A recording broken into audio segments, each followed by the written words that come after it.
Why IT Matters by Marianne Ward. Around 4000 BC, man scratched information on the surface of a moist clay tablet with a bronze or bone tool. Between 600 and 1800 AD, the Europeans found that writing on parchment with a quill pen altered the style of their writing. At first they used capital letters all the time, but later they developed faster styles with smaller letters. In 1884, Lewis Waterman, an insurance broker, invented the first fountain pen. The first inexpensive ballpoint pens were available in 1953 when the French Baron Bic developed the industrial process for manufacturing ballpoint pens that lowered the unit cost dramatically. Today, writing a letter with a pen and a paper is rare. In October of 2011, the cash-strapped U.S. Postal Service announced a 1-cent postal rate increase to take effect in January of 2012. The Post Office lost $8 billion in fiscal year 2010, and when the final figures for fiscal year 2011 are in, they anticipate the loss to be even worse. Technology has changed how we communicate. We use Facebook, Twitter, instant messaging, online bill pay, online distribution of party invitations and birthday cards, Skype, and email. When was the last time you sent a letter to a friend or relative? Texting has become an acceptable method of communication. Texting instead of calling is growing by leaps and bounds. The art of speech is giving way to it. Texting is a preferred method of communication for cell phones, Blackberries, PDAs, websites, games, chat rooms, and blogs. An abbreviated language, SMS, or textese, has been created. In a study of the percent usage of SMS language, author and linguist David Crystal, in looking at his own texting history, noted that 10% of his messages used this language. In one American study, researchers found that not quite 20% of messages use SMS language. In an effort to compete in the marketplace on customer service, airlines like Southwest Airlines and U.S. Airways ask you to select what method of notification you would prefer if a flight has been delayed, preferring phone or text messaging. Will the SMS language be adopted as the text language as information technology becomes an infrastructure product, as proposed by Nicholas Carr in his article, The End of Corporate Computing? When overcapacity is combined with redundant functionality, he says, the conditions are ripe for a shift to centralized supply, and I would add, standardization. Have we gone from tablet and chisel to text language? And should we? In October 2009, Salt River Project, a public utility in the Phoenix, Arizona market, added social platforms such as Facebook, Twitter, and email messaging as a new way to interact with customers and to inform them of important issues. What would the message have said if SRP had used Textese as part of a standardized communication in June 30th, 2011, when the Thunderstone receiving station experienced a transformer fire? This significant substation fire was all over the news. 150,000 homes and businesses were affected, which translates to they had no electricity. The temperature that day was a high of 115, and the power outage lasted from 11:45 a.m. to 11:30 p.m.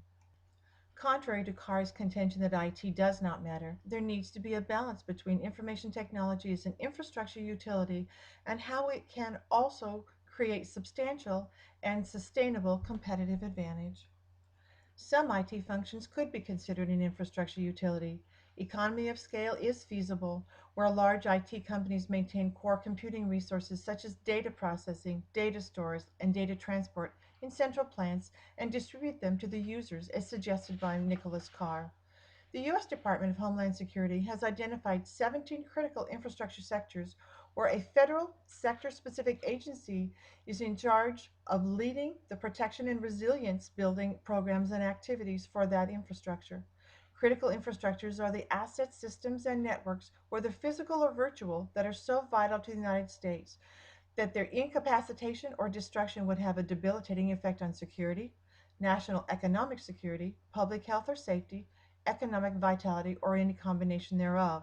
Like energy, transportation, and water, Homeland Security considers information technology and infrastructure. On their website, they state the continuity of this critical infrastructure of the United States is essential. The Homeland Security Act of 2002 provides the primary authority for the overall Homeland Security mission, and the development of a comprehensive national plan to secure critical infrastructure recommends the measures necessary to protect the key resources and critical infrastructure of the United States. It provides the unifying structure which allows for the integration of a wide range of protective security efforts, especially since the private sector owns 85 to 95% of the recognized national assets of information technology. This comprehensive plan is the National Infrastructure Protection Plan, published by the Department in June 2006. In his article, IT Doesn't Matter, Carr states that the assumption that IT's potency and ubiquity have increased, so too has its strategic value, is a mistaken assumption. What makes a resource truly strategic is the capacity to be the basis for sustainable competitive advantage, which is scarcity. Taking away the core functions of data storage, data processing, and data transport, which we agree are an infrastructure utility, it is how the technology is modified that provides the competitive advantage for corporations. Information technology has also allowed for a competitive market. The Apple website provides a good example of this technology and a timeline of their technology advances. In the space of 9 years, they contributed the iPod in 2001, iTunes Music Store in 2003, iPhone in 2007, and in 2010, the iPad. In 2008, incoming freshmen at Duke University received iPods as part of a new initiative to distribute lectures and other course materials electronically. This technology is obviously information based. Michael Porter and Victor Miller, in the article How Information Gives You Competitive Advantage, suggest that the information revolution is affecting competition in three vital ways. If we use Apple and the iPod slash Apple Music iStore as the example, we see that it has affected these three specific vital areas. It has changed the industry structure, which alters the rules of competition. It created a competitive advantage by giving companies new ways to outperform their rivals, and it spawned whole new businesses, often from within the company's existing operations. To remain competitive, technology must shift and the business visions prevail. In her book, Strategic Management of Technological Innovation, Melissa Schilling shares insights into when to spot technological opportunities. First, technologies are not static. There is a continual innovation in order to attract new adopters all along the S curve, as seen in Graph 1. The S curve does not just happen. Instead, the S curve can be seen as being made up of a series of bell curves of different sections of a population adopting different versions of a generic innovation. Using statistics from Everett Rogers' theory of diffusion of innovation, popularized in his 1962 book, companies should watch their rivals. When one competitor is nearing the top of an S curve, others are likely to be exploring alternative technologies that could give rise to curves of their own, as seen in Graph 3. Think about the switch from vacuum tubes to semiconductors, from cloth to paper diapers, and even from conventional tennis rackets to those with enlarged sweet spots. Complementary resources are invented that take the technology to the next level. Interestingly, in the case of IT, the ability to use the base infrastructure utility and enhancements has increased the application so that it then provides that competitive advantages. All are based on that foundation of the information technology. And Apple Apple isn't the only leader in the use of information technology to a competitive advantage. Staying a step ahead using information is the key. As long as companies can create some form of proprietary systems, they will stay competitive. Carr suggests that the key is to separate essential investments from ones that are discretionary, unnecessary, or counterproductive, such as focusing on those core IT functions listed as infrastructure utilities. The companies listed here have taken base IT utility functionality to the next level. With 40% of the world's energy consumed by buildings, Johnson Controls products, services, and solutions help customers make more informed operational choices.